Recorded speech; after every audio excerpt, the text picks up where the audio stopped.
Fáilte raibh ga céine atá roin líne agus de iad de haistil chun bhelín inmh. We have people joining us virtually this morning from across the country and people who have travelled to be with us in the Dingle Hub. You're all very welcome to this information session on anaerobic digestion.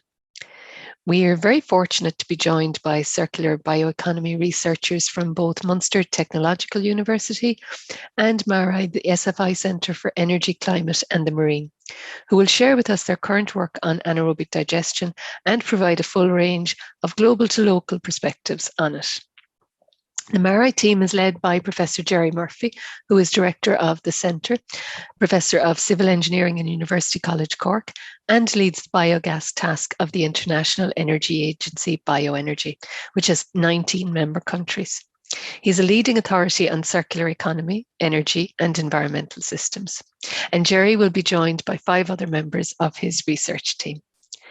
The MTU team is represented by James Gaffey, who is co-director of the Circular Bioeconomy Research Group at Shannon ABC. James is coordinator and principal investigator on over 10 EU and nationally funded circular bioeconomy research projects, and we're looking forward to hearing his insights on those today.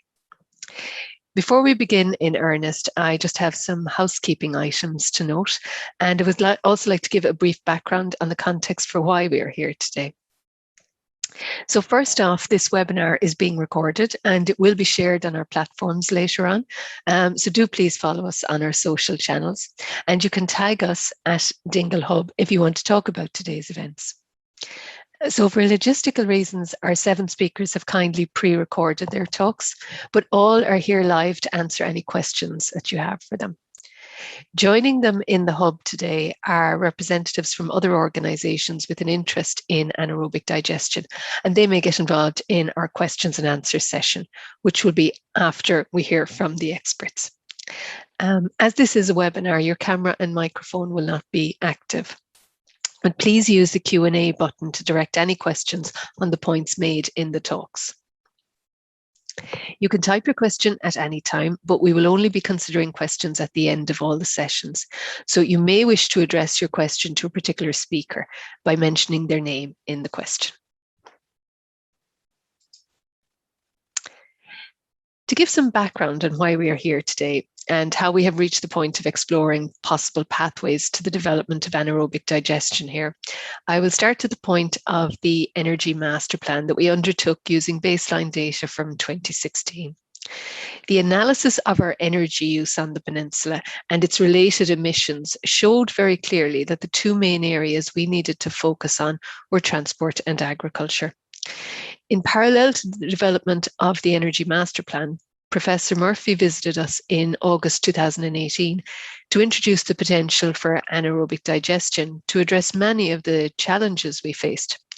After that visit, we undertook a feasibility study for anaerobic digestion on the peninsula, and this was published in 2020.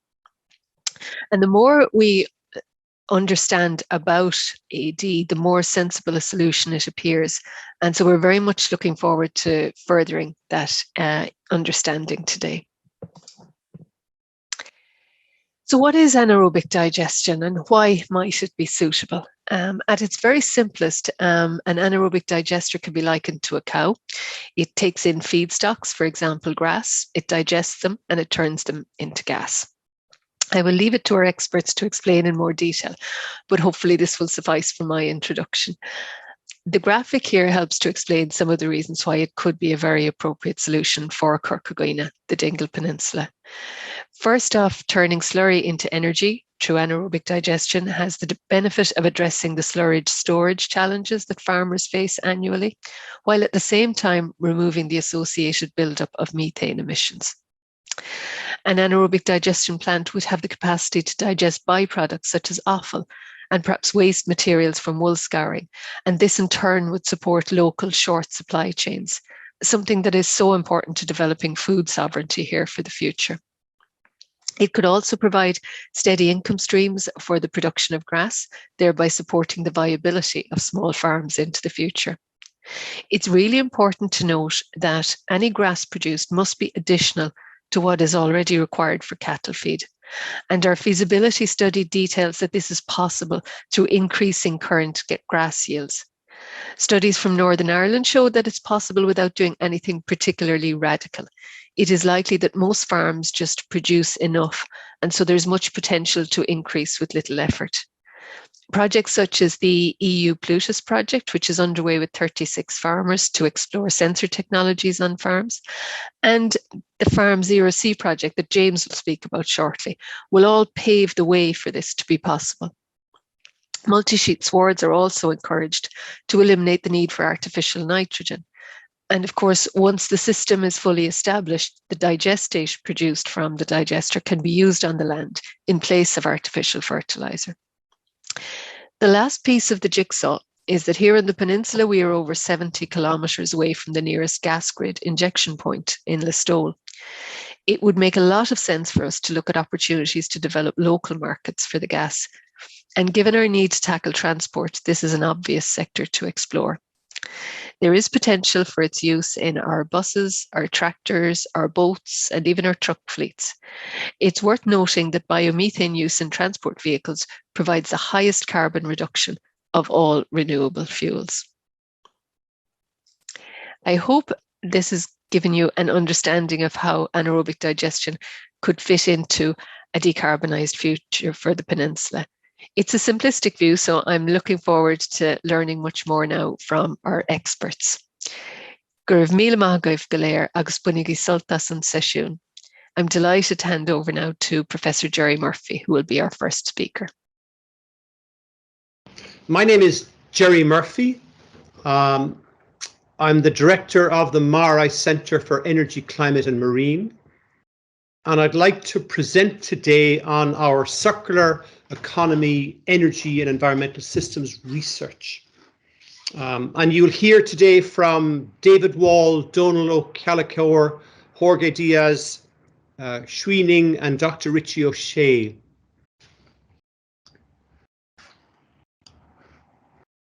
So this is me. I'm the Professor of Civil Engineering since 2017. I've led the biogas task of IEA Bioenergy since 2016. I'm on the advisory board of the German Bioenergy Research Centre.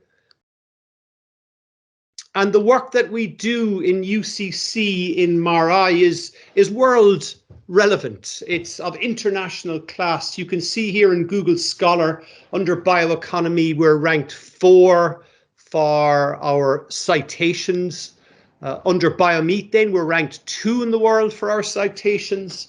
And under electrofuels, we're ranked 1 in the world. So we do have a very strong scientific output. There's a great group of us, and I rely on the great work of David and Richie and Richin and all the team. I've led Task 37 of IEA Bioenergy for 6 years, and we published 19 reports. They're all available online for free to download, case stories and technical reports. And some of these works describe in particular the role of anaerobic digestion in the circular economy. So we're not looking at putting up a wind turbine or a PV array. We put anaerobic digestion into a system. And in that system, it can digest slurries, produce biofertilizer. It can provide transport fuel, heat and electricity. So it's an interesting process. It makes for good research because it is part of many different systems. There's no such thing as a bespoke anaerobic digester that can be applied exactly the same in 2 places. So I'm looking at some of our output. I really like this one. It's the idea of organic farms utilizing biogas, and the driver for this is fertilizer. It's organic fertilizer. So we're talking of no chemicals, no weed killers. So typically we take our dungs and we digest them to make them amenable as a fertilizer. And we also produce biogas. So this farm has been assessed as greenhouse gas negative of minus 0.82 kilograms CO2 per litre of milk produced. And there is a strategy in Ireland to have organic farms. So I would see anaerobic digestion as an essential element of this.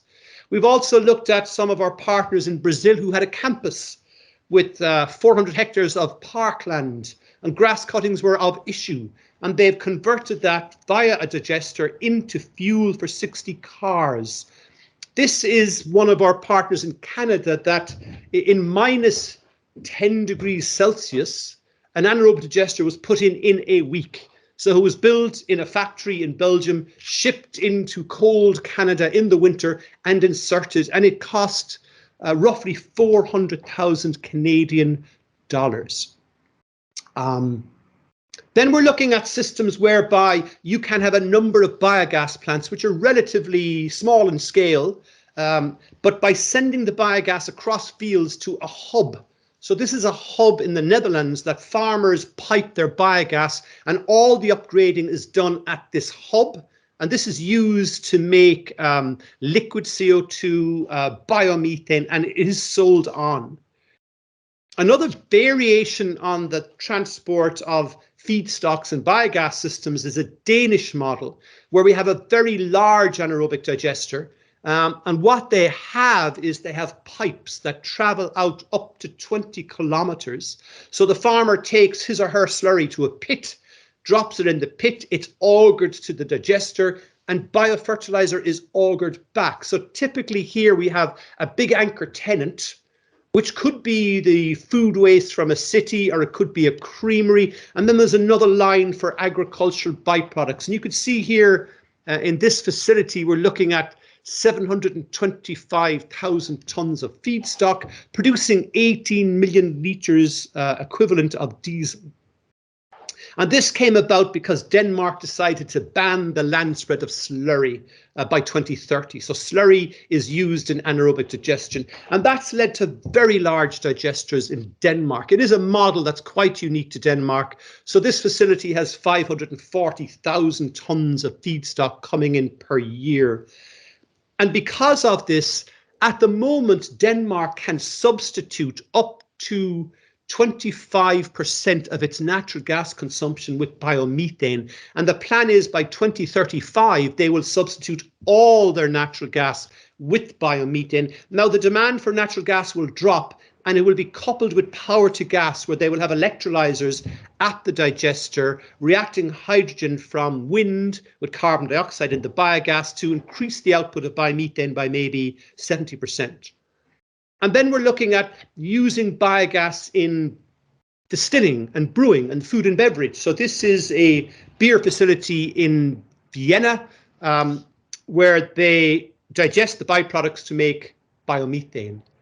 And then we can produce CO2. So if you make biomethane, the CO2 left behind can supply the demand. So in Denmark, there's a demand of roughly 65,000 tons of CO2. This can be met with the byproduct.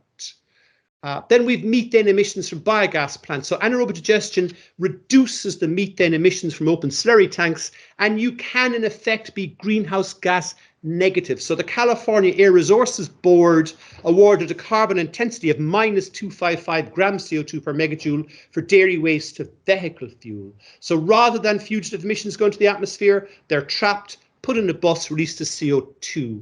And then we integrate anaerobic digestion into farming. We have precision farming, no-till farming. The double crop is used only for biogas, keeping the principal crop, and you have a more decarbonized system. And we can integrate biogas into the energy system, because if you're going to make electricity, you can store the biogas in a bag, and at a later stage, you can produce electricity, such as by night when PD isn't working. So this is our MARI group, and I know you've met them on many occasions. We now number 250 researchers, and this is the group who'll be presenting today. So you'll be talking to Richie O'Shea and Davy Wall. Rich and Lynn is now working in China, and at the moment we have a group of roughly 20, and you'll be speaking to Donal, Jorge and Shui. Thank you very much. I'll pass you over to David. Hi everyone, my name is David Wall. I'm a principal investigator on the EcoAD project, which stands for Developing Economic Solutions for On-Farm Anaerobic Digestion Technologies under Irish Conditions. This project is funded by SEAI and is co-funded by Gas Networks Ireland. It's a 3-year project. We're about 2 years into it at the moment. And over the next 15 to 20 minutes, we're going to have a few presentations just to talk about the work completed to date. Now, I just want to give a brief introduction to the EcoAD project. So we're focusing on three main aspects with regards to on-farm AD systems. The first is logistics. The second is the technology we're using. And the third then is the economic viability of such systems. So if we start with the logistics, this is work done by our PhD student Donal, and he asked the questions such as, where is the on-farm biomass located in Ireland? So here we're talking about our grass, silage and slurry. And he'll mention terms such as decentralized biomass, and that means it's biomass that's located at a significant distance away from natural gas grid infrastructure. So how do we best utilize this resource? Well, we believe we should couple it with large industry who can use the biomethane then as a source of heat directly. The other questions Donal asks is, what is the seasonal availability of on-farm biomass? We all know we have a pasture-based farming system in Ireland. This means that we probably only collect the slurry for about 20 weeks of the year. We harvest our grass then in the summer. So we're not going to have both feedstocks available all year round. There is going to be a variation in feedstock. And how do we account for that when we actually operate our digester? The third and final question then is, how do we get the energy, whether it be biogas or biomethane, to the end user? So Donal is looking at optimizing the solutions for this through things like biogas pipelines. So this is where you might have a number of on-farm AD facilities that are connected via a biogas pipeline that runs to a centralized end user. You can also have a virtual pipeline. This is the idea that you'd have a truck that travels around to each AD facility, collects the biogas or biomethane and transports it by road to the end user. The second work package then is all around the technology, and this is work undertaken by Shu, our second PhD student. So we're all probably familiar with the traditional anaerobic digester, which is just a big tank that's sealed, it's heated and mixed. We're looking at more novel technologies. So you'll hear today about the microbial electrolysis cell. So in this system, we actually insert 2 electrodes into the digester to increase the efficiency of the digestion process. So not only should this increase the efficiency, but we should also get an improvement in the composition of our biogas in terms of methane content. So we might get usually 50% methane. We're trying to get up to 60, 70% methane. And what this would do is actually offset a lot of our biogas upgrading costs, which is typically a significant barrier financially for any on-farm AD system. So Shu will talk about a lot of the details of this reactor in our presentation. The third aspect then is kind of a circular approach to biogas production, where we're not only producing biogas, but other valuable products and materials. So the most obvious one here would be biochar, for example, and we're able to recycle this back into the AD system again to enhance the efficiency of the overall digestion process. The third topic then is economics, and this is probably the most important, obviously, and this is work done by our third PhD student, Jorge. So Jorge looks at the cost of an on-farm AD system per ton of CO2 abated, or the marginal abatement cost. Now, if we're to look at previous reports, the marginal cost of abatement can be quite high for on-farm biomethane if it's used for heat. We wouldn't necessarily agree with this because it really depends on the configuration of your AD system. You know, are you producing biogas? Are you producing biochar and other materials? You know, what is your system boundary? And that will really affect what your marginal abatement cost is. So it's not really a single value, but it's a range of values depending on the boundary for your AD system. So Jorge will go into a bit of information on that. Finally, then Jorge is also developing a standardized tool which can be used to evaluate on-farm AD projects. So this would be, in essence, you'd input your parameters such as your feedstock costs, your CapEx, your OpEx, and the tool then would be able to spit out values such as, you know, your net present value, your levelized cost of energy. So we need to evaluate the economic viability of the systems that we're proposing. So this is the overall schematic for the EcoAD project. Probably a bit to look at here, but just on the left-hand side, it's our different feedstocks. We're looking at different pre-treatments, particularly for grass. We're also in the middle there, you can see the technology. That's our microbial electrolysis cell to enhance the efficiency. We're also looking at processing the digestate to produce hydrochar and biochar. And all the while throughout this process, we're looking at the logistical challenges and evaluating the techno-economic analysis of the proposed systems. So hopefully that's given you a flavour of the EcoAD project. As I said, now we're going to have presentations from the PhD students. I'd be happy to take any questions at the end of the presentations, and I hope you enjoy them. Thank you very much. Hello everyone, my name is Donal O'Callagher, and my work on the SEAI EcoAD project involves optimising the logistics of on-farm anaerobic digestion in Ireland. My three objectives in the project are to look at the options for the use of on-farm feedstocks in Ireland, develop a biogas pipeline model, and develop a mobile upgrading and compression unit virtual pipeline model. In working on the first objective, I answered two important questions in terms of logistics. Where is the resource located and when is it available? First, I looked at where the on-farm biomethane resource is in Ireland and if it could be used by large energy users in the resource's vicinity. I developed this map on the left, which shows the on-farm biomethane resource, as you can see in the blue shaded areas that are more than 15 kilometres away from the gas grid, which is the neon blue line, but are also within 15 kilometres of a large energy user, which are the small orange dots. The resource in these blue shaded areas is equivalent to a third of industrial natural gas use in Ireland. This decentralised resource could be used by remote industries and localities which do not have gas grid access. Secondly, I investigated when this resource is available. In Ireland, cows have pasture access for most of the year and therefore no slurry is being collected. This is a problem for AD plants as they require wet feedstocks to keep their solids content low. However, you can replace this missing slurry with liquid digestate that you produce from the AD process. You can see in the graph here on the right that when the orange slurry line hits zero, liquid digestate recirculation is required, which is the blue line. This may require large amounts of liquid digestate recirculation, and the seasonal availability of slurry may lead to lower biomethane production and increased emissions per unit of biomethane produced. My second objective of the project was to work on biogas pipeline optimization, which can involve the cost of the network, the total length of the network, or also designing the layout based on certain geographic constraints. Given a certain layout, software can optimize pipeline networks for you based on costs, but designing the layout is my responsibility. So, how did I decide on network layouts? A minimum spanning tree, or MST for short, is in this project's case the shortest pipeline network which connects all AD plants to the biogas user. Another option is to see what a pipeline network would look like if it had to follow the road network, for example.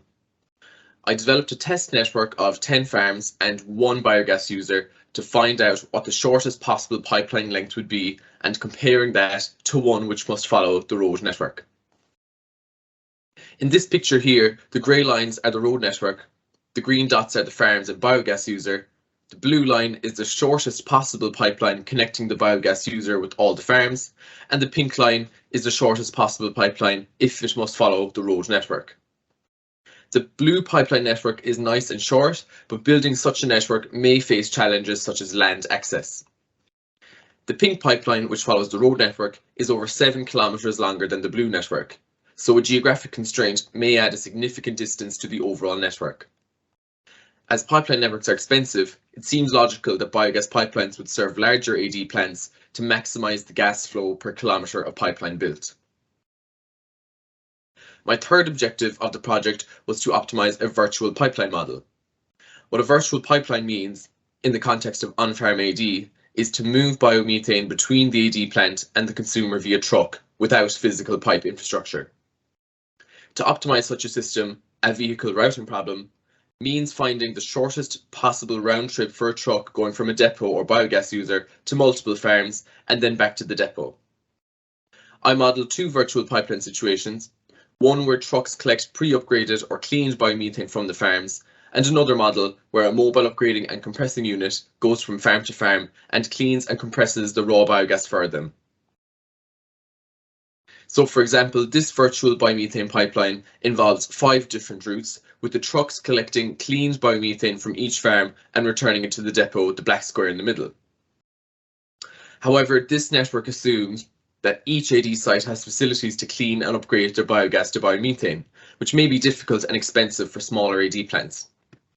So then I compared this traditional virtual biomethane pipeline to a virtual pipeline which uses mobile upgrading and compression units. And this is what the routes look like for a mobile upgrading and compression unit virtual pipeline. Due to the slower upgrading process inherent in the mobile upgrading units, only a certain number of farms can be visited in the working day, resulting in many more routes required to serve the same number of farms. These initial results suggest that mobile upgrading and compression unit virtual pipelines would be best utilised by serving smaller AD plants. To summarise my work on the SCAI EcoAD project, on-farm AD plants in rural or decentralised areas could supply renewable gas to industrial facilities around them. And whilst the seasonal availability of slurry poses a challenge for the operational logistics of on-farm AD plants, it can be surpassed with optimised digestate recirculation. And then, in bringing the renewable gas to the end user, pipelines could pump biogas to a central user, or virtual pipelines could collect biomethane from farms and bring them to the central user. Thank you for your time, everyone. I would gladly answer any questions you have at the end of the video session. Gurmil Mahagav. Hi everyone, I'm Xuening. Today my topic is about the integration of bioelectrochemical technologies with anaerobic digestion to improve the overall biomethane conversion. I'm in CEEES group and supervised by Professor Jerry Murphy. And first, let me introduce a little bit about myself. I'm a PhD candidate, and now my research concept mainly focused on 2 points. The first one is biochar effects on continuous temperature-phased AD using Irish on-farm feedstocks. And the next part is about emerging bioelectrochemical technologies for biogas production and upgrading in cascading circular bioenergy systems. This work has been published in iScience. In this paper, I just gave some future scenarios on the application of novel bioelectrochemical AD systems. And if you are interested in it, it's an open access journal, so you can download it and read it. So Donald, me, and Jorge are both working in the EcoAD project funded by the SEAI. So in this picture, in the middle figure, I'm mainly working on work package 2. So we will integrate the microbial electrosynthesis with the AD systems in order to increase the overall methane conversion. So in this part, we are trying to find the most efficient and cost-effective biomethane production scenarios. Here I list 3 kinds of bioelectrochemical technologies combined with anaerobic digestion. In the top right is power to gas, which means that we will use the hydrogen produced from water electrolysis and combine it with biogas from the AD reactor and put hydrogen and biogas in the biomethanation reactor, and then the output gas will be 96% of methane. And in the bottom left and bottom right figure, here is the in situ or ex situ biomethanation process, which means that the electrodes will be directly or indirectly inserted into the AD reactor. So here I want to talk a little bit more about the microbial electrolysis cell. So let's firstly think about how can the external electrodes can promote the biomethane conversion. So here are actually 2 pathways of electron transfer in the system. The first one is indirect electron transfer, which means that carbon dioxide will combine with hydrogen and then generate methane. But another way is more efficient than indirect electron transfer, which is the direct electron transfer way, which means that the carbon dioxide will acquire or accept the external electrons and directly and then be transferred into methane. So in the MECAD reactor, we we put an external electrodes in the system, and then the carbon dioxide can use the external electrons which we provided by the electrodes, and then combine it and then transfer it into methane. And based on our assumption, we established our own MECAD experimental platform. The DC power supply are used to provide a constant voltage to the MECAD reactor, and the data acquisition switch unit is used to detect the current in the circuit. So here in our experiments, we compare the methane yield and methane percentage in the final output gas between group A to C with electrodes in position, and also group E, the conventional AD system. In group C with the best electrodes in position, we found that the methane yield is increased by more than 50%, and the methane percentage in the final biomethane is increased by more than 30%. So then we can conclude that the microbial electrolysis cell anaerobic digestion system could be a potential future technology for efficient and cost-effective biomethane production scenario. So that's all what I want to share today. Thank you so much for listening. My name is Jorge Diaz Huerta, and I will be presenting on Work Package 4 Technoeconomic Analysis on On-Farm Anaerobic Digestion System. My main research objectives are to develop a tool to assess the technoeconomic feasibility of on-farm anaerobic digestion systems here in Ireland, to conduct a technoeconomic assessment of on-farm biogas facilities to establish key economic parameters and barriers, and to assess the economic viability of small-scale AD systems. This is carried out with technoeconomic analysis and life cycle analysis on a defined system boundary.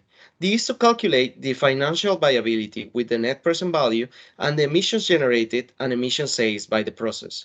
With both values, a marginal cost is generated and then evaluated in different scenarios in a marginal abatement cost curve.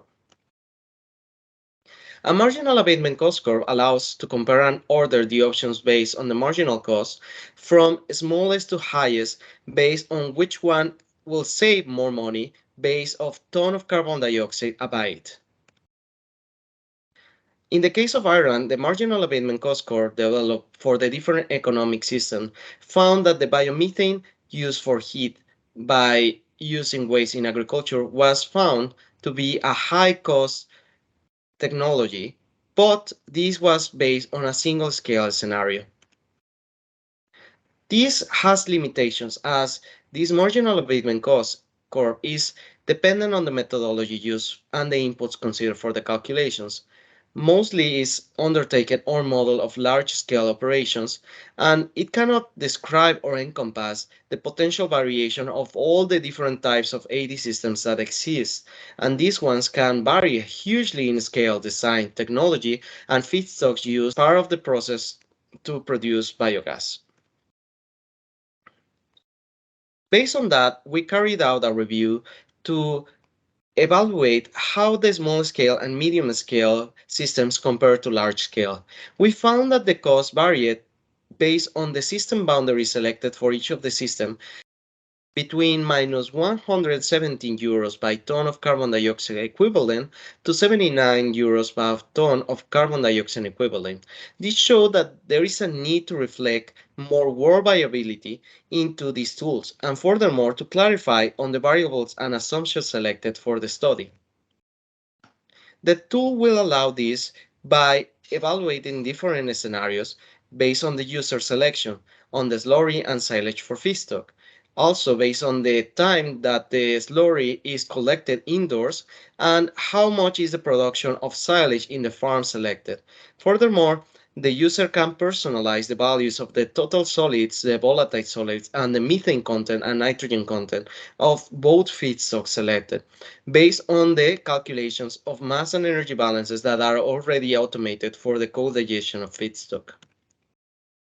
This is based on different inputs that can be selected by the user in a mass balance of anaerobic digestion that will give you two main products, biogas and digesting The biogas can then be used in 4 different configurations: boiler, CHP, upgrading, and upgrading on CHP, that will produce thermal, electrical, and biomethane. These outputs can be used in 4 different main revenues that include selling the electricity to the electric grid, injecting the biomethane into the gas grid, or turning it into biofuel, and using the digested as biofertilizer in the farm. There is still a requirement for the tool to incorporate real capital cost data to be able to produce more realistic scenarios here in Ireland and Europe based on the provider of technology. Furthermore, there is still a need to integrate Monte Carlo analysis to allow to represent uncertainty of prices and revenues with time. And the pretreatments that can be carried out in the on-farm AD system need to be selected to be evaluated on how they will affect the productivity of biogas. Furthermore, the digested use needs to be selected based on the farm scenario selected.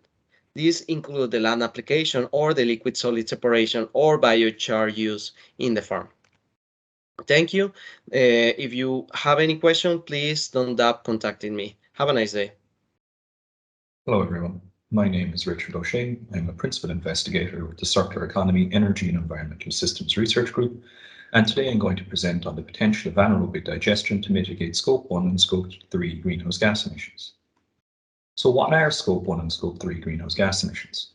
Well, emissions from organizations or companies can be split into 2 different types, direct and indirect. Direct emissions are emissions from sources that are owned or controlled by a company. Those would be your Scope 1 greenhouse gas emissions. Indirect emissions are emissions that occur as a consequence of the activities of the company, but occur at sources owned or controlled by another company. And your indirect greenhouse gas emissions can be split into your Scope 2 and Scope 3 greenhouse gas emissions. So if we look at a fictional company, it consumes natural gas or fossil fuel like fuel oil. It burns that fossil fuel and releases greenhouse gases. Those would be the Scope 1 greenhouse gas emissions of that company. The company could consume electricity from the electricity grid, and the emissions associated with the generation of that electricity would be the Scope 2 greenhouse gas emissions of the company. That company might also consume some agricultural raw materials, let's say meat or milk or cereals, as well as some packaging material, which are then transported to the company. And the emissions associated with the agricultural materials consumed, the packaging materials and the transportation would be the Scope 3 greenhouse gas emissions of that company. That company are transported to the customer, then the emissions associated with the transportation of those products would also be the Scope 3 greenhouse gas emissions of that company. Anaerobic digestion help in the reduction of Scope 1 and Scope 3 greenhouse gas emissions from industry. Well, taking a distillery as an example, distillation, you typically start with your input cereals. It could be barley, it could be maize. It undergoes a number of different processes, and the output eventually is whiskey. The energy inputs into this process would be electricity, along with natural gas and fuel oil, which are burned to produce steam that heats the process. And the output besides whiskey then would also be draff and your liquid byproducts, pot ale, thin stillage and thick stillage, which remain after the brewing and distillation process. Now, these byproducts can be sold as animal feed. What is of interest, however, is that they can also be used as a feedstock for anaerobic digestion to produce biogas that can replace the fossil fuels consumed by the distillery, and the residue remaining can also be used as a fertilizer to replace fertilizers consumed during the cereal cultivation stage. And by implementing this system, the distillery could reduce its Scope 1 greenhouse gas emissions by reducing fuel consumption, as well as Scope 3 greenhouse gas emissions by replacing synthetic nitrogen fertilizers used during the cultivation of the cereals consumed. So my research with a large distillery in Ireland found that they could reduce their natural gas consumption by 64% if they digested all of their byproducts. They could reduce their Scope 1 greenhouse gas emissions by 41%, and they could reduce their Scope 3 greenhouse gas emissions by about 11,400 tonnes per year. So that's looking at how anaerobic digestion can reduce the Scope 1 and Scope 3 emissions of a distillery. What's important is that to reduce the Scope 3 emissions, you must link back to the farmers that produce your raw materials. If you're looking at anaerobic digestion in farming, what's important to remember is that the Scope 1 emissions for the farmer are the Scope 3 emissions for the food processor. So looking at cereal farming in Ireland, barley and wheat emit approximately 300 kilograms of CO2 per tonne of cereal. The main source of those greenhouse gases emitted are with fertilizer, namely the synthetic nitrogen fertilizer used, and the energy used on the farm, specifically diesel combustion tractors and combine harvesters. And again, these emissions would be the Scope 1 emissions of the farmer and the Scope 3 emissions of the distillery. Looking at livestock farming, milk, beef, and let's say sheep have a carbon footprint of 0.81 kilograms of CO2 per kilogram for milk, 10.5 for beef, and 9.7 for sheep. For milk, the primary source of greenhouse gas emissions are enteric methane emissions from the cattle themselves, followed by N2O emitted when the cattle are on pasture. And then you've got your emissions from fertilizer, manure management, fuel used on the farm, fertilizer production, and then the production of feed consumed by the cattle. And reduce the greenhouse gas emissions from farming, there's a couple of different ways you could do it. Taking our first example of a cereal farmer in the distillery again can use their byproducts in an anaerobic digester to produce biogas to reduce their Scope 1 greenhouse gas emissions. And then the digestate from that digester can be returned to farmers and used as a replacement for fertilizer to reduce the Scope 1 greenhouse gas emissions of the farmer associated with fertilizer use. As well as that, the biogas from the distillery could be upgraded to biomethane and sold to farmers as a vehicle fuel. A similar process to this is being done in Scotland, where a large distillery is converting their byproducts into biomethane and selling it as a vehicle fuel for hauliers that transport their products. Looking at a farm-based system, you could use slurry and manure along with other feedstocks like silage, such as outlined by Donal, in an anaerobic digester to produce biogas and digestate. The digestate can be returned to land to replace fertilizer used in pasture cultivation, and the biogas itself could be upgraded to biomethane and used as a vehicle fuel. Alternatively, the biogas could be sold to an industrial energy user to reduce the Scope 1 emissions of the energy user. Looking at using biomethane as a tractor fuel, there are a number of different products out there. New Holland have a new biomethane fuel tractor. It can use biomethane as long as it has greater than 83% by volume of methane. And you could reduce your CO2 emissions from fuel use from anywhere from 68% up to 77%, depending on the emission intensity of the diesel you're replacing and the emission intensity of the biomethane you're producing. And this kind of farm-based system, looking at using farm-based resources, is the whole point of the EcoAD project. Donal's work is looking at how do you get biogas to an end user.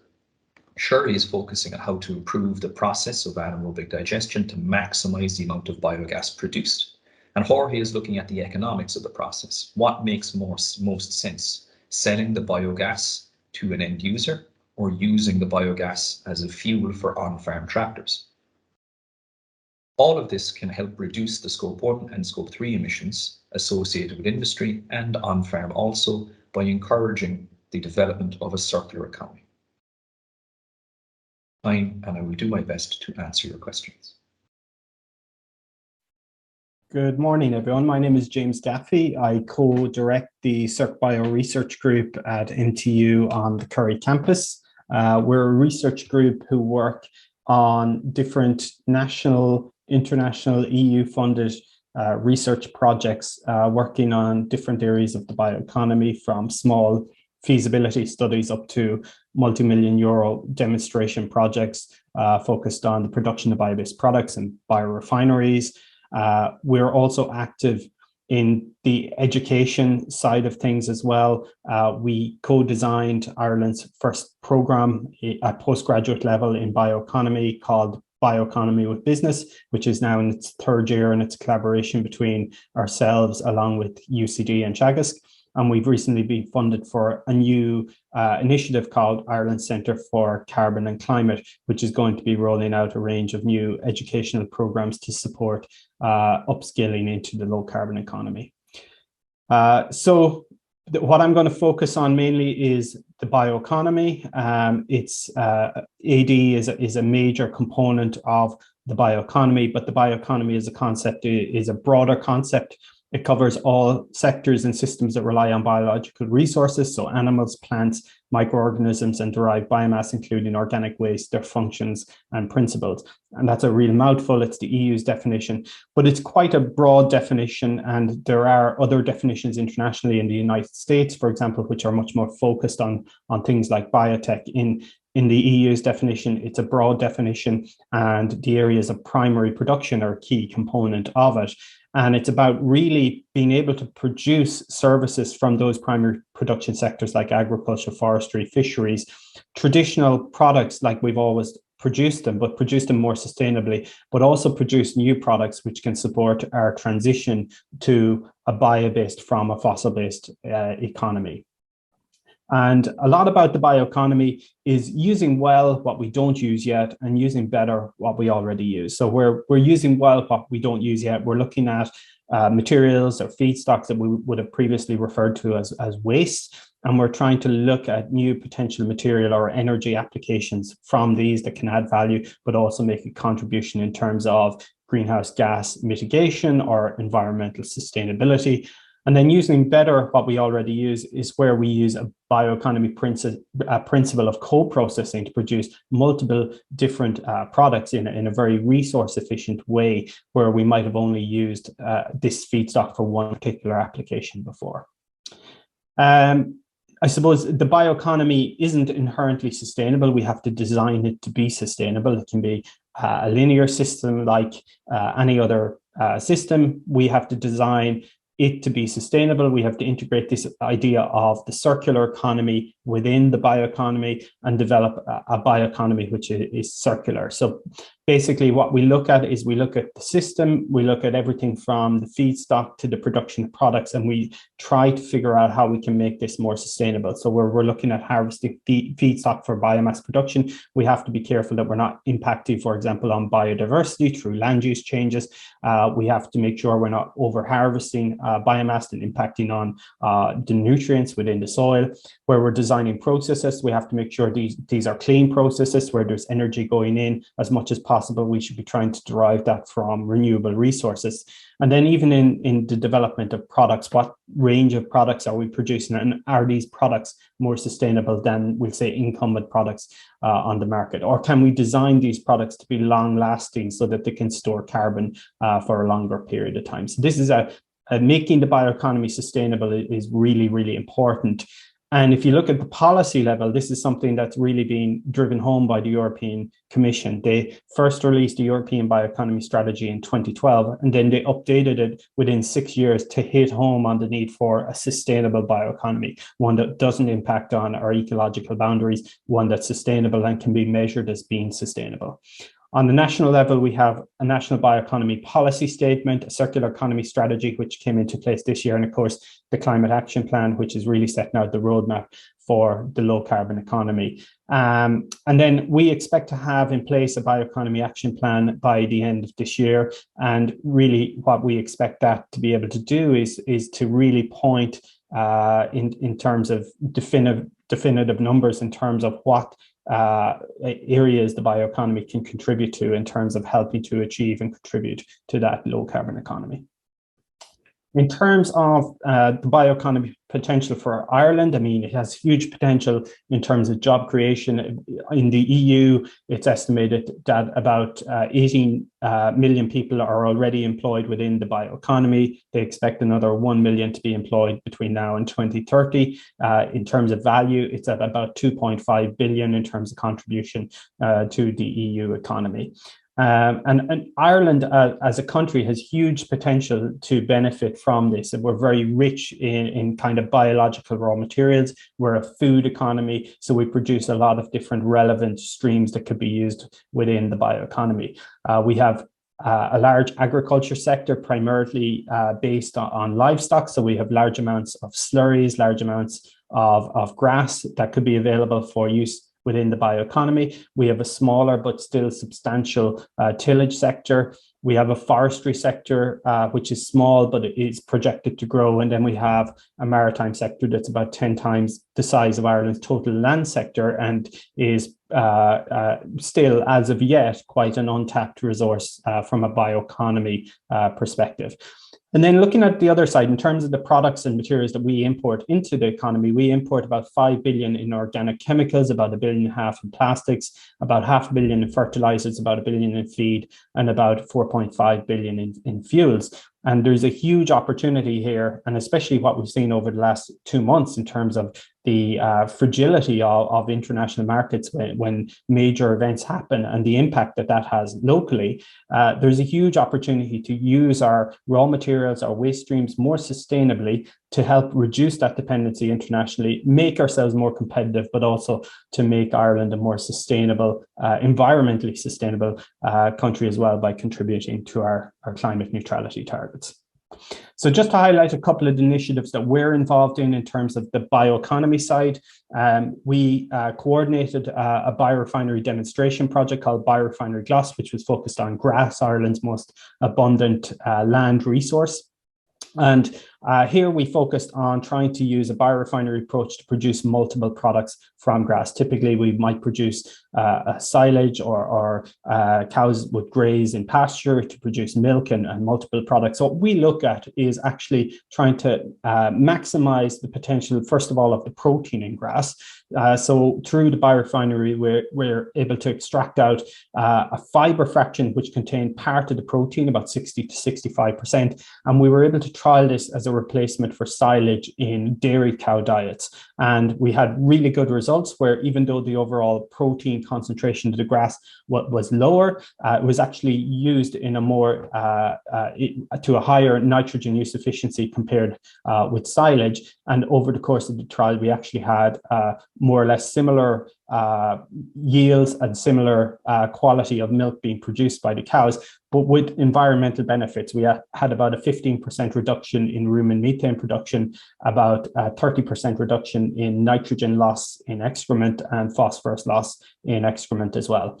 And what that shows is that if you can do that, it opens a whole door of possibilities to what else you could do with the grass that's been extracted out into what we call a juice fraction. And from this, we were able to extract the remaining protein, predominantly soluble protein. We were able to dry it and trial it as an alternative to soybean meal in pig feed diets. And we know that soybean is a very unsustainable feed product. So we're looking at this native grass protein concentrate as an alternative.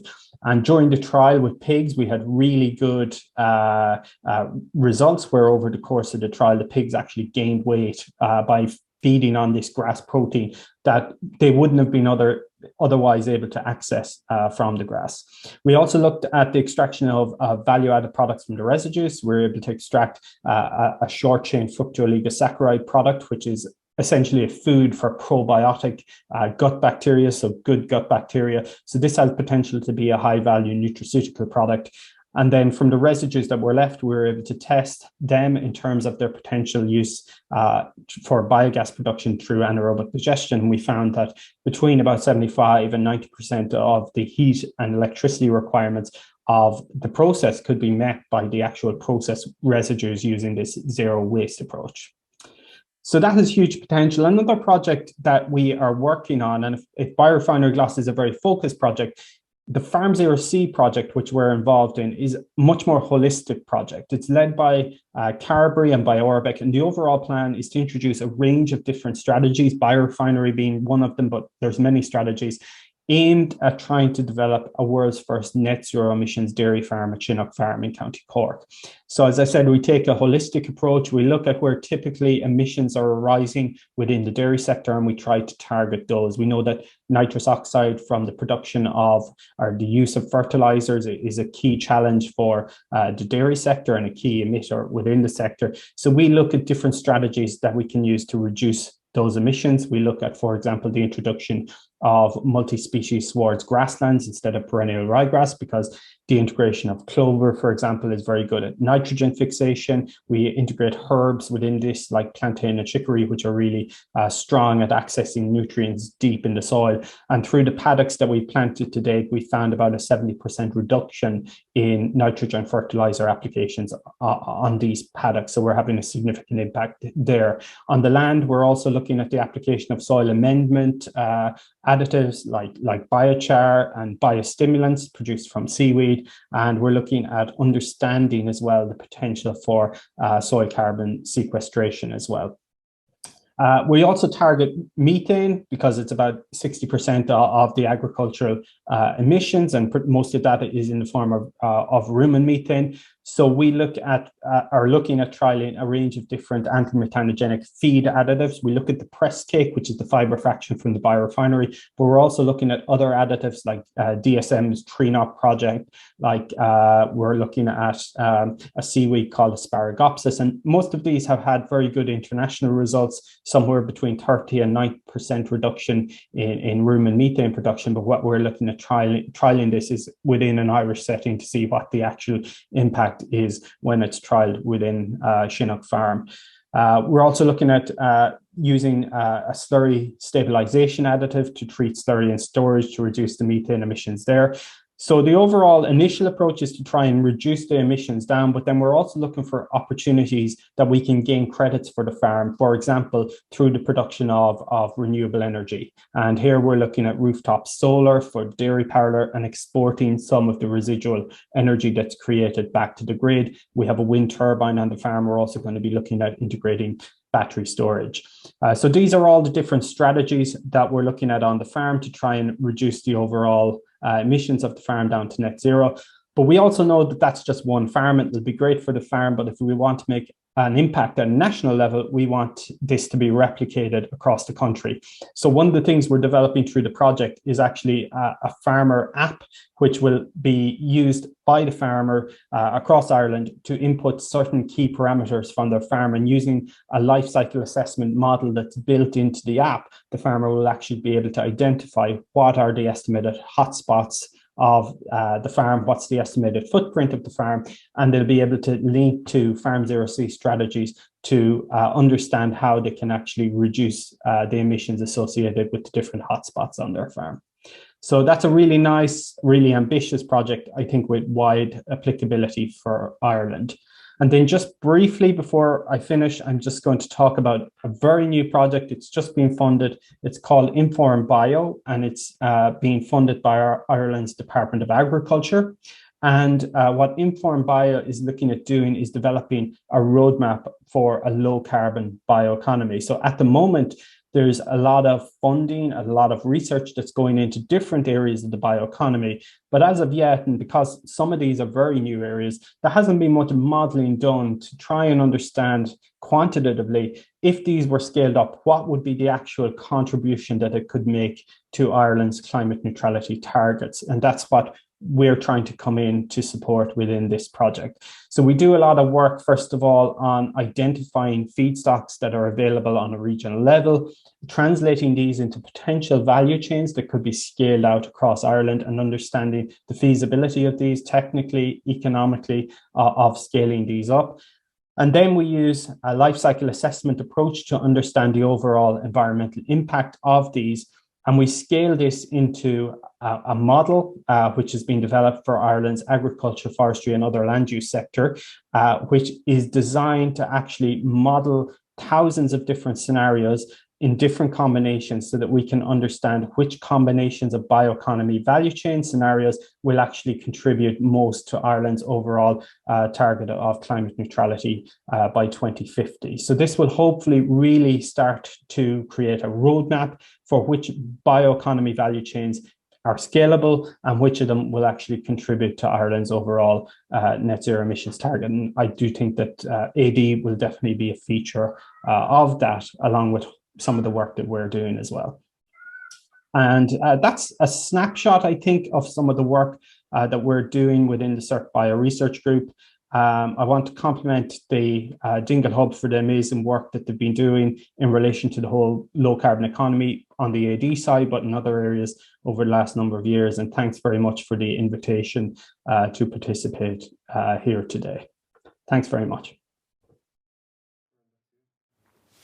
So what we're going to do now is Declan Mealy from SEAI has been watching the webinar along with all the rest of us, and we're going to let Declan make some comments. Again, SEAI were highly instrumental to initiating a lot of the activity here. So a few words from Declan.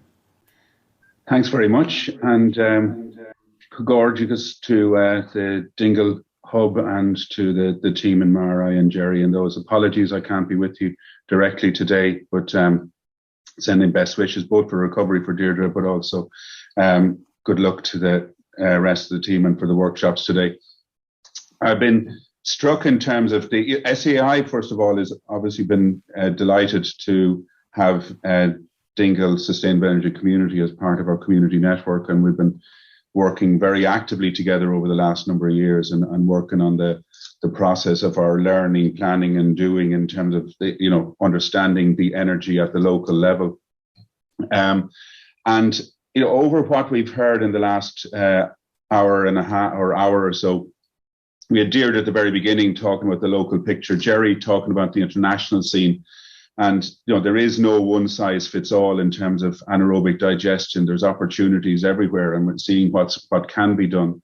And David and the team then talking about the technical analysis, and also saying that it's not just about energy. The circular economy and the emissions go wider than that, and also the fertilizers, the opportunities. From an SEI point of view, we recently launched, most people will be aware, that the National Heat Study. And the activity in the heat study is looking at how can we get to a decarbonised system in terms of net zero by 2050. And with all the different scenarios that were presented, there was a balanced scenario. There was one with high electrification, one with decarbonised gas, and one was what we call the rapid progress. The only way we'll really hit our targets around 2030 and beyond is through rapid progress of doing absolutely everything we can, rethinking our systems, our energy systems, our circular economy, and seeing what can we actually do in terms of technologies. The heat study gave a snapshot, and it says this is the general direction, and it firmly placed the opportunities in terms of biomethane, and particularly looking forward, the idea around decentralized systems and the idea of what's been presented here today, of looking at these technologies and seeing how we can have localized usage of it. Now, localized has become even more important when you look back and you see what are the reasons that we're doing this in the first place. We do it from an economic point of view. It's good for business. It's good for the economy. There's local jobs. We see it with Dinny and the team down there looking at the local farming opportunities, looking at the enterprise opportunities, looking at the retrofit opportunities, helping local businesses. There's good economic business in this. We're doing it for the environment, and there's no other or better reason than the environment. But the third reason, which has always been there, is the security of supply. And with Ukraine and Russia and the dependency on external and international fuels, we see the need now go local fast in terms of our supplies and our energy and where this needs to happen. And Dingle, as I see it, is where the rubber hits the road, excuse the pun, but this is, we are so lucky in terms of the collection here, and lucky from a national point of view, because what feeds into Dingle feeds into the SEC network. What we learn from it goes nationally in terms of the opportunities to help shape policy. But it's also where, in terms of, you have academia, the local community, and government and ourselves as agencies all working together, closely looking at what are the options and where it can happen. And if you forgive me, when I was looking at the presentation there, and they were looking at, during one of the presentations saying about the caution against MAC curves and looking at it, there's always a different way to look at it. And the thing for me in terms of Dingle, it's the old joke about the American tourist asking for directions somewhere down in the southeast. I won't say that it was Kerry, but said, well, if I were you, I wouldn't start from here. Actually, if I were you, I would start from there in terms of Dingle and looking at, and I think that's the great here in terms of where things are happening. So delighted to be part of the conversation. Great to see the research, and in terms of the research project that we're funding that's happening here and looking at this wider aspects of it. It's great to see the detailed international class analysis that's been done on the technology, and delighted that SEI is part of today. Just sorry I couldn't be with you down there. Declan, thank you very much. I think what Declan did there actually was he gave a fantastic summary for some of what we've heard over the last hour. He also then followed it up with a great summary of the context in which we find ourselves. And I suppose as he kind of passed the baton of the challenge, it's to kind of frame a problem statement here from all of that that we can work on. And hopefully we'll be addressing that through the workshop later in the day. Before that, we're opening this up to questions in the rooms here for people in person and online. And so happy to let that process start. I'm joined here by the speakers, and we have some roving microphones that we'll do. So we'll figure out how we do this.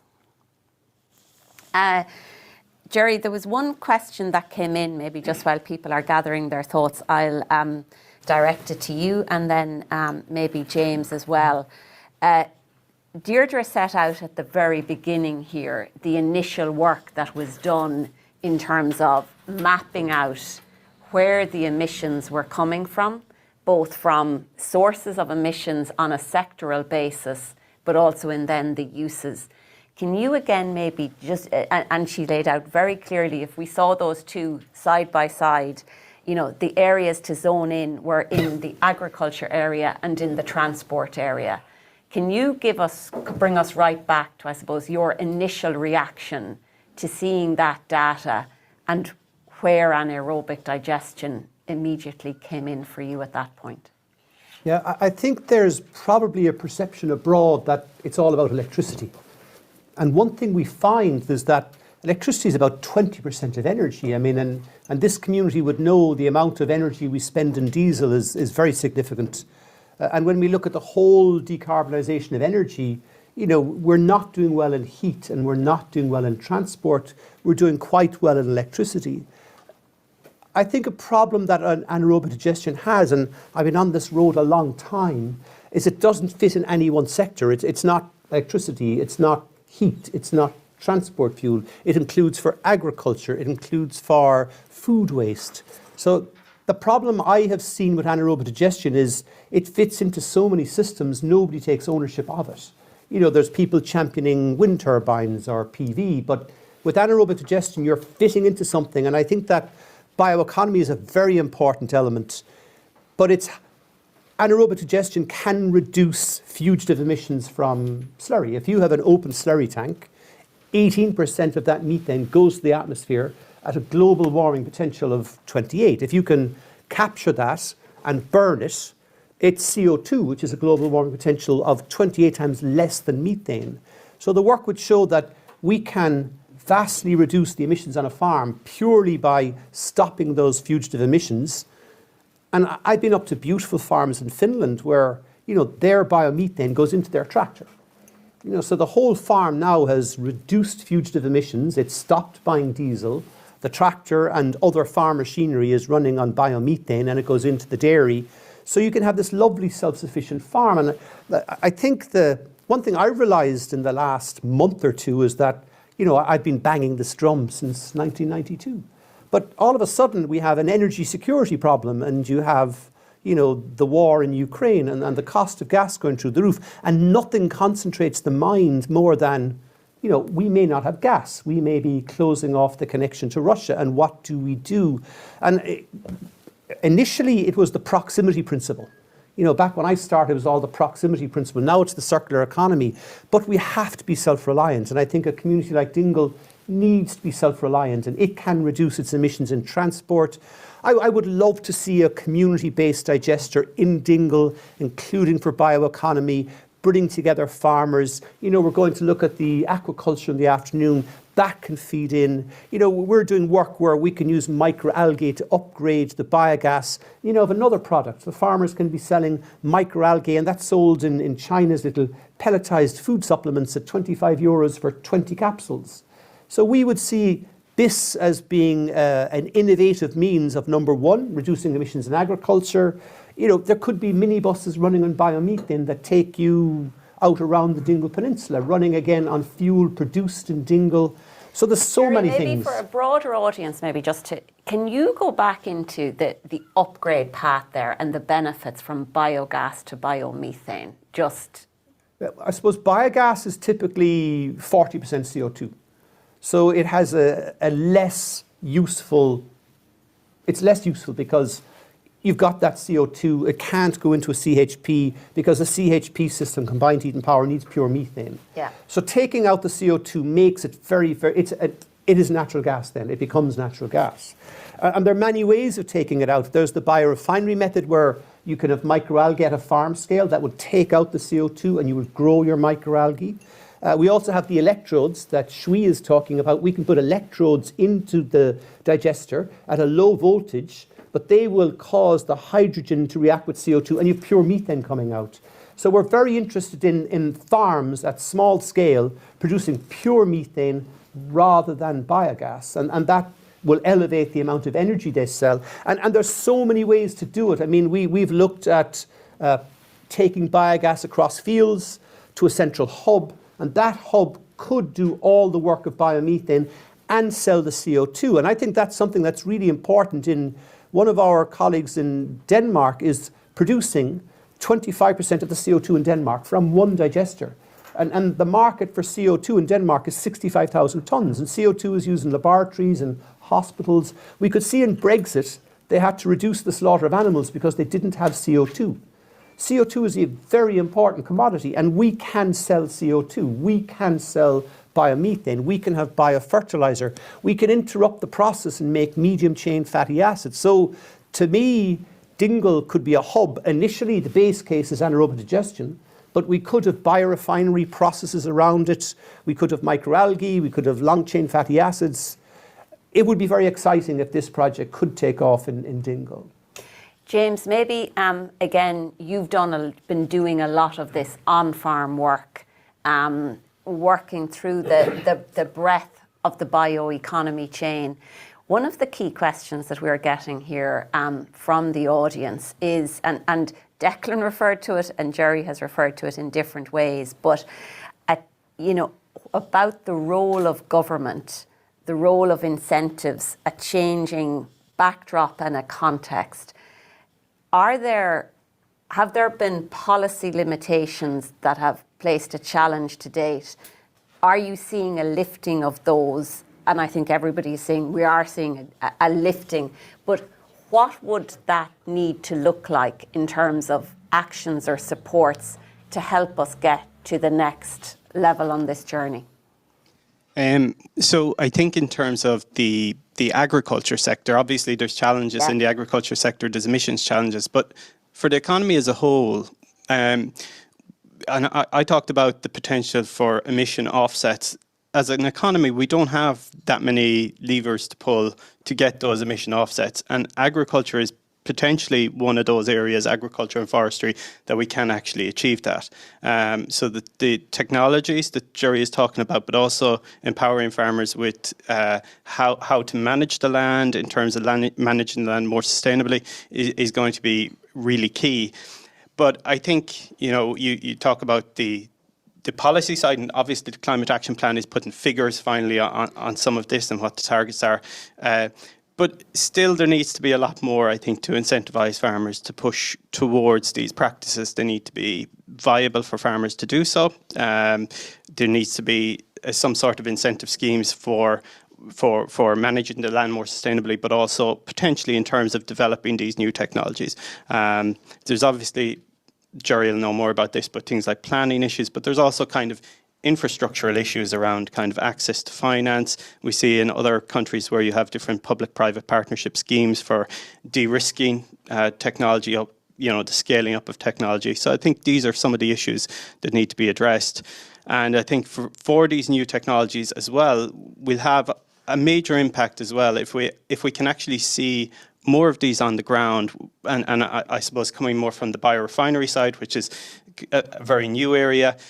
We need to see more of these on the ground, and then we will get farmers actually developing these and being motivated to do this, because over the last number of years I've had experiences of having to bring farmers to show them what's happening in the Netherlands, and Jerry probably similar experiences in Denmark and other places. So to have some really nice demonstrators, Dingle would be a great location for this to happen. I think de-risking some of the technology, but also empowering farmers with some of the incentives to actually make that shift towards a more sustainable path is going to be really important. So I think, any more questions in the room, Fionn? Just, I suppose, the whole question of the social acceptability of the AD is an issue. The social acceptability of AD in the area here, like similar, you know, wind turbines are banned in the county development plan in the area here because of the scenic nature of the area, and the I'm just wondering, and I visited a few AD plants myself in Germany and that, and there is a smell there. You have to admit there is a smell around them, and you know, we might all be in favour of them, but we want it next door to ourselves. You know, just that question back there, and I think it is an issue in even during the feasibility they were looking at where could they find the most remote area that you could place this in, but everywhere is fairly close here because it's a fairly small peninsula. We haven't these big wide open spaces or farms that they do in other countries, and I think that's one of the major stumbling blocks we're going to face in trying to roll out the AD in an area like this. A response to that? Yeah, I was up in Denmark at a biogas plant, and the house next door, the guy was sunbathing in a seat next to it. I mean, what they tend to have is that, like one of the biogas plants I visited dealt with slaughter waste. I mean, it's quite a monocle. But there's the reception area was subatmospheric, so when you open the door, air rushes in.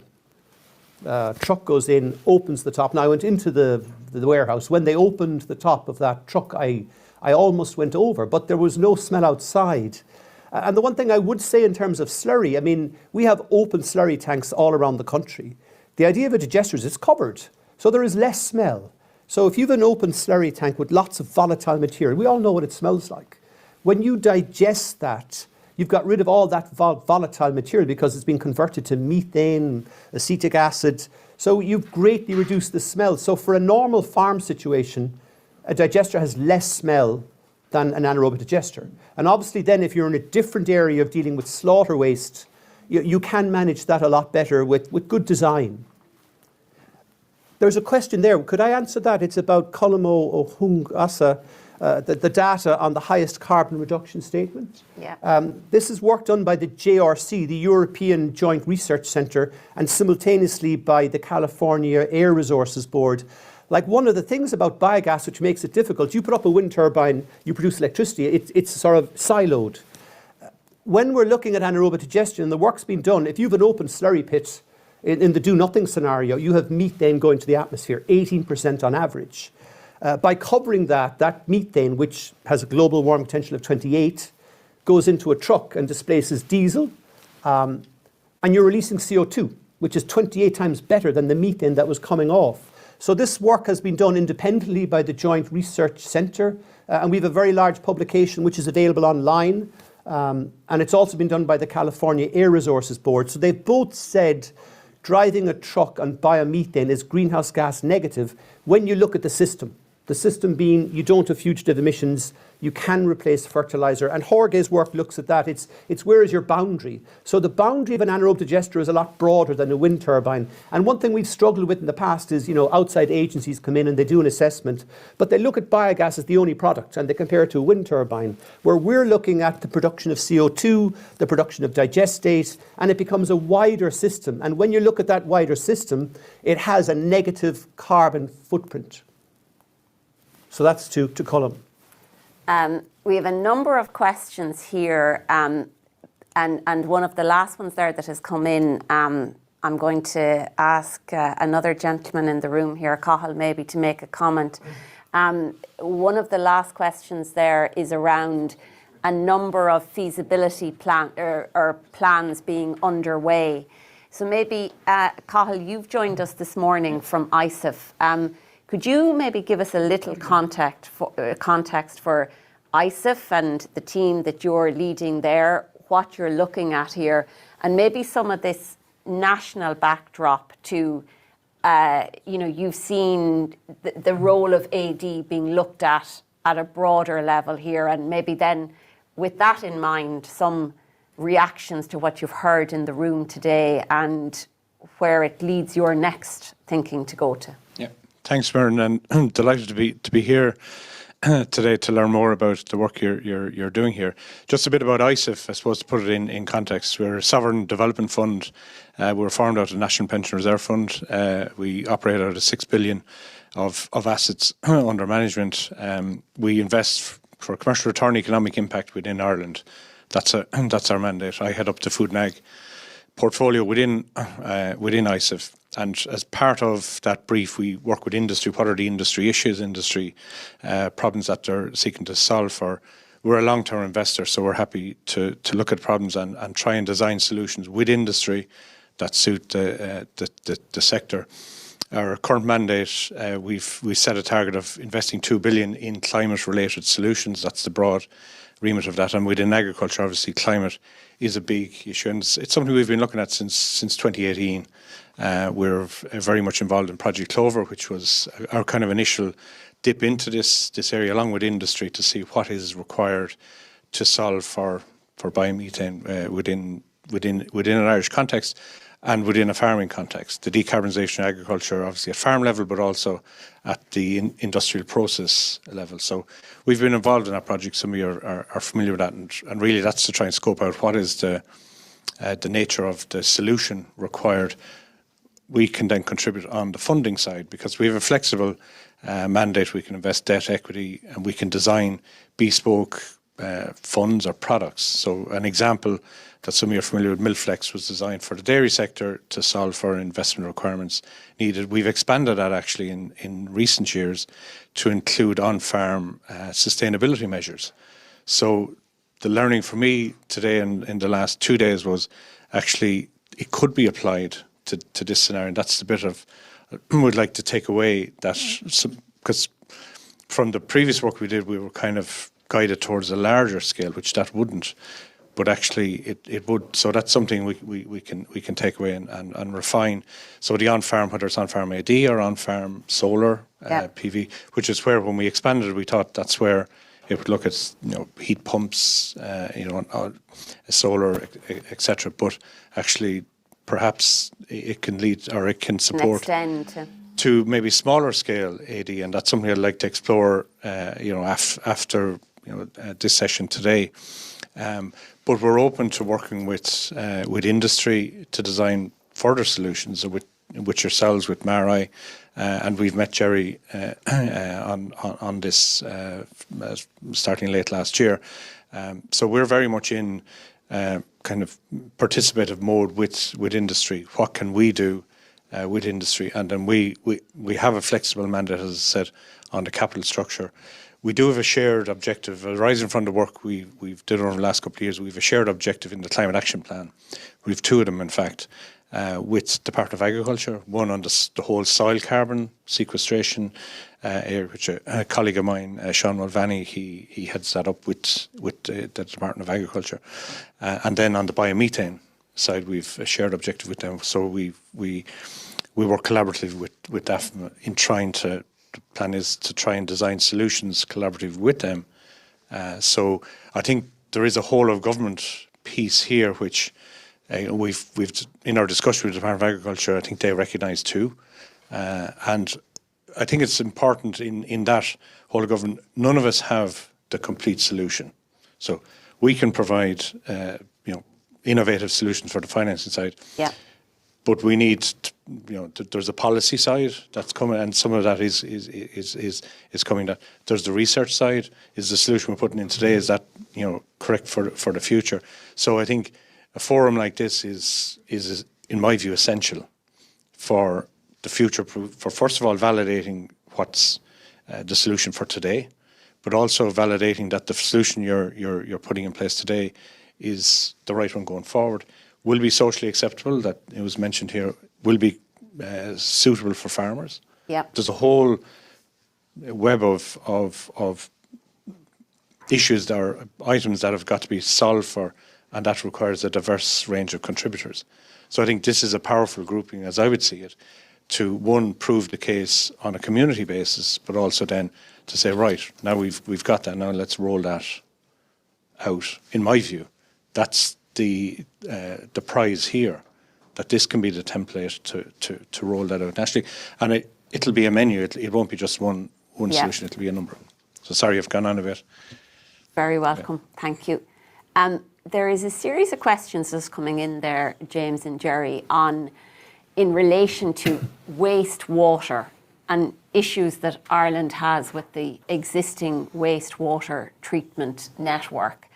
Is there a role that some of what we're talking about here on anaerobic digestion can sit alongside that as part of a solution somewhere?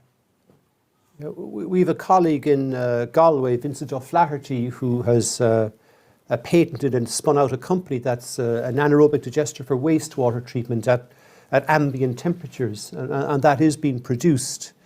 So there is, anaerobic digestion is used in treatment of wastewater, and there's different types of reactors. So it is, if you look at a septic tank, it is an anaerobic digester. Yeah. It's very crude, but there is technology to make that more efficient. James, any response from you in the broader bioeconomy sense? Well, yeah, there's plenty of work aside from that going on, looking at the production of bioplastics, PHAs, and other examples from wastewater, in addition to AD, so analogous with AD. And just on that, there is, and Jerry and I have had discussions, the bioeconomy, the production of protein from grass, all of this aligns very well between these two sectors. And I don't think we should think about one probably without the other. Jerry has talked about products, digestate, and other things. So a lot of these materials, the bioplastics and all the other areas that can be replaced in the bioeconomy, really high value opportunities, they need to be done side by side with AD. We need sustainable products, but we need the sustainable energy. We need the high value products and the energy going together, so we have overall sustainable systems. So it's economically viable, but it's also environmentally sustainable. So we have two other questions that I'm anxious to get to. One is a very specific one for Donal. So Donal, you might, we'll ask you to come up here so that the camera can see you. And maybe if you would just speak to the question as it is and then answer it. Yeah. So it's a question about when I was studying and mapping out the different feedstocks for biogas production, was I looking at the different waste in terms of the chemical composition, so proteins, carbohydrates, lignins, or just covering the biomethane potential? And yes, they've correctly identified, I was just looking at the biomethane potential and the logistics of that and where the resource was in terms of biomethane potential and exactly yeah, that's basically it. And can I come back to, we mentioned it in some of the presentations, but again, maybe to give some backdrop, and we've had a question in here about mushroom production, but can we talk about the advances on the biochar side and what else that would add in addition to? The biochar is lovely, and Richie has been looking at very large distilleries associated with, or very large anaerobic digestion plants associated with distilleries. And what can be a problem is significant quantities of digestate, and that can introduce a whole new problem. And we've been doing a lot of work on pyrolysis, which is, so we segregate the slurries, the digested slurries, and we can make a pyrochar, which is 85% carbon and a bio-oil. But that is a fantastic product. Number one, when you look at negative emission technologies, if you put pyrochar on the land, it's like creating soil. And one of the negative emission technologies is increasing soil organic content. So you have more photosynthesis, you have more fertile soils. So we could see a situation if there is too much digestate and if the nutrient management balance is saying we're going to have eutrophication, you have a pyrolysis plant, you make pyrochar, which is almost pure carbon. It can be upgraded to activated carbon. We can put it into the anaerobic digester and make the whole thing work better because it's like a little electron bridge. But pyrochar is fantastic, and I know James has been working on it as well, but we see this as it's pure carbon. So it's almost like sequestration and capture. You've captured the carbon, it's carbon black, it's a beautiful soil, it won't break down over time, and you're into regenerative farming. And that's one thing I work with these farmers in the Po Valley, and they've come together and they've been extremely powerful. I mean, they have papers in Nature, they've aligned themselves with academics, but they have this whole concept of biogas done right, pyrochar. To them, it's all about soil. It's soil, soil, soil. They don't like to plow the soil. They have a cover crop which goes to the digester. So their primary crop does what it always did. The cover crop ensures there's no bare earth. The digestate goes back on land. They make pyrochar, and they've reduced the carbon output of their farms vastly. But it was driven by farmers, and I think that's the exciting thing. And informing farmers of options, you're into co-design. So if you can say, look, there's pyrochar, or you can have microalgae upgrading, or you can put probes into it, or you can produce levinic acid or bioplastics, but the farmers then take ownership and they say, well, we're into soil. But I think that's our role. Our role is to say, look, there's many ways you can do this, but what works best for farmers? And pyrochar is a fantastic element. So maybe on that, just to respecting the time and keeping us to our commitments, I might wrap up, say thank you to all of you. I think one of the main things that I have taken from it, and just coming back to Jerry here, you started at the outset by talking about, this is a system with flexible boundaries. And in a sense, I suppose, what you're saying to us is there are many opportunities, there are many ways to frame that system, there are many ways to expand it. But it's also how we have the porous element of that system and, the different viewpoints here in the room and how we get to design it in something that there are many models out there and what will work here that will deliver against the maximum set of objectives. I think really heartened by Declan's contribution there, and thank him for it.